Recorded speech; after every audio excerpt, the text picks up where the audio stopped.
Estamos de volta com o programa Entenda Direito, direto do Palacete das Artes Rodan Bahia, em Salvador, com a série sobre o bullying. Acho muito difícil lidar com isso, até porque no ambiente de trabalho a gente às vezes pensa que está lidando com pessoas assim, que são amigos, que são companheiros, né? E na verdade por trás disso tem o quê? Uma falsidade, né? No dia a dia, no companheirismo. É muito importante que os responsáveis pelos processos educacionais identifiquem o tipo de agressor com o qual estão lidando, já que existem diferentes motivações para a prática do bullying. Acompanhe os detalhes na entrevista do professor Raimundo Andrade. Olá a todos, estamos de volta com o programa Entenda Direito, discutindo o tema bullying. Nosso convidado especial de hoje é o professor Carlos Barros, mestre em educação e doutor em psicologia pela Universidade Estadual de São Paulo, a USP. Professor Carlos, qual seria o diagnóstico e qual seria a forma de combater esse tipo de violência? Certo. Na verdade, não chega a ser uma nova abordagem, né? Ela é uma abordagem que é diferente da predominante na literatura. Porque a gente tem autores discutindo essa questão da violência já há muitos anos, né? O diagnóstico aí, ele acaba sendo realmente mais amplo. A gente precisaria de análises institucionais da escola ou uma visão da psicologia escolar mais ampliada, não aquela que busca, principalmente falando em termos de psicologia, né? E é sempre um risco porque a escola vê no psicólogo uma saída que muitas vezes não é das melhores, porque os psicólogos não têm uma das melhores formações em termos de educação. Eu estou dizendo isso porque eu vim de um curso de psicologia, um dos melhores do país, e fui estudar educação também na Faculdade de Educação para poder complementar essa minha formação. Né?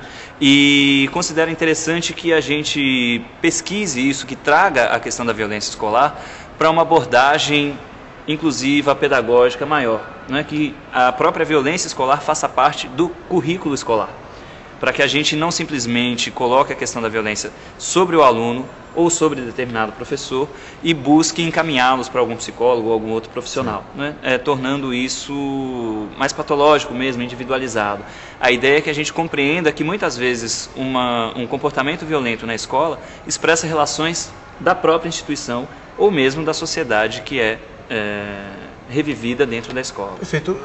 Não seria o momento, professor, de repensar que tipo de escola nós queremos? Uma escola que prepare as novas gerações, as futuras gerações, para emancipar e diminuir essas desigualdades desse país e do resto do mundo. Ou seja, como fazer uma escola em um país capitalista que tem como base a diferença, a desigualdade e a supremacia de uma classe para outra, né? Acho que é complexo isso. Como o senhor vê essa questão? Essa pergunta é fantástica, porque, na verdade, há um projeto mundial oficial de transformação da escola, que é o projeto da inclusão. É um projeto que vem sendo bastante valorizado pela Unesco, pelo próprio Banco Mundial, né? Você comenta aí sobre as bases capitalistas da nossa educação. Então, as próprias agências financiadoras vêm exigindo a inclusão, obviamente dando condições bastante controversas para que ela aconteça. Mas seja como for, na história a gente está vivendo um momento importante porque oficialmente nos documentos internacionais, nos documentos nacionais, nós temos o reforço da ideia de uma escola completamente diferente. Certo? A inclusão não é simplesmente nós termos um público diferente na escola. A inclusão implica em que a escola se transforme para receber esse público.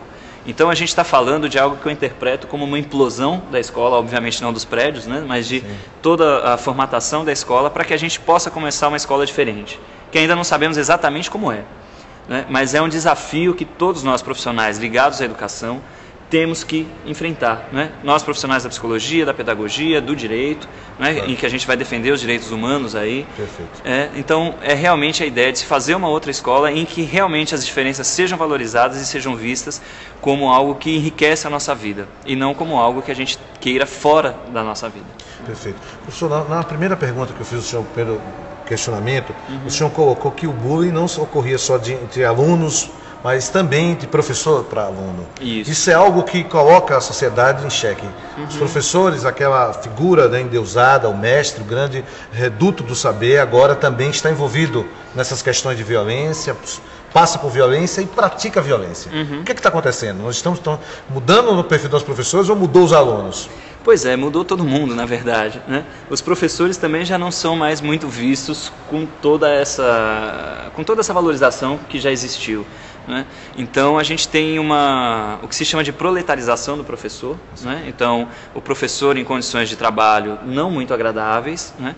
E realmente uma desvalorização do professor dentro da própria classe, por ele mesmo, a imagem que o professor tem de si, né? E também os alunos, né? A gente tem uma contradição muito grande porque passamos a ter uma educação massificada, o que por um lado é bom, porque um público que nunca esteve presente na escola, hoje pode estar presente, né? Mas a gente também tem um problema de que não há uma estrutura adequada e uma pedagogia adequada para isso, né? A gente tem uma forma de pensar o aluno, que é uma forma baseada no aluno de antigamente, então a gente ouve isso muito de professores e mesmo de especialistas, e a gente precisa transformar, né, essa educação mesmo, e a mentalidade também dos professores e dos alunos. Mas os professores vêm passando por situações cada vez mais complexas, né? Para quem vai à escola pública sabe o quanto o professor se dedica, o quanto ele gostaria de ser melhor profissional, mas como as condições concretas de trabalho não favorecem isso. Perfeito. Professor, algo fundamental é assim, quais as consequências que um indivíduo, um aluno, um jovem, que passa por bullying, tem em relação à aprendizagem? De que forma isso dificulta a aprendizagem, né? De que forma isso vai prejudicar na absorção dos conhecimentos para esse jovem? Certo, isso pode ser muito variado, mas acredito eu que uma forma ampla de se explicar isso é o fato de que a representação da escola para o aluno vem por tudo aquilo que ele vivencia, não só pela situação de sala de aula, né, mas outras situações que ele vivencia na escola. E uma situação humilhante, uma situação desagradável, acaba fazendo com que todas aquelas representações que ele tem em relação à escola, o próprio estudo, as tarefas, o ir à escola, se torna algo desagradável, né? E aí a gente vai ter uma influência direta em todos os fenômenos relacionados à aprendizagem. Nós falamos das condições para que satisfatórias, né, para quem encantar, para que ele possa aprender. Mas, professor, como o nosso telespectador, uma mãe, um pai, qualquer um da família ou amigo, possa identificar um jovem que está sofrendo ou passando por um processo de bullying? Quais são os sintomas mais evidentes que eles podem observar para poder fazer a denúncia ou procurar o aconselhamento e ajuda técnica? Acredito eu que seja principalmente o desânimo em relação à escola, né, o não querer ir, criar situações para não frequentar a escola, né, ou mesmo algumas situações de retraimento, ou algumas coisas que se tornem mais evidentes para a família, né? E aí, neste caso, acredito também que seja importante participar da educação mais diretamente. Muitas vezes o jovem ou o adolescente pode não querer manifestar isso em casa, né, deixar isso escondido, e acredito que seja importante conhecer, conversar com a coordenação, com a direção, conhecer o projeto da escola, exigir da escola esse projeto, participar das reuniões, né? Reunião de pais não é só para ir quando o filho apronta alguma coisa, quando a nota é baixa, né? Mas principalmente para discutir que escola vocês querem, né? Que escola a gente quer para os nossos jovens, para os filhos, para a família. Então, eu creio que seja muito importante que a gente possa conhecer isso, né? Que a gente participe da escola como um todo. Muito bem, professor Carlos. O Programa Entenda Direito fica muito honrado de sua presença aqui, sobretudo por tentar ajudar e contribuir nesse debate, mas discutir, sobretudo, com propriedade, uma educação emancipadora, uma educação para a paz. E as nossas câmaras estão à sua disposição para suas últimas considerações, professor.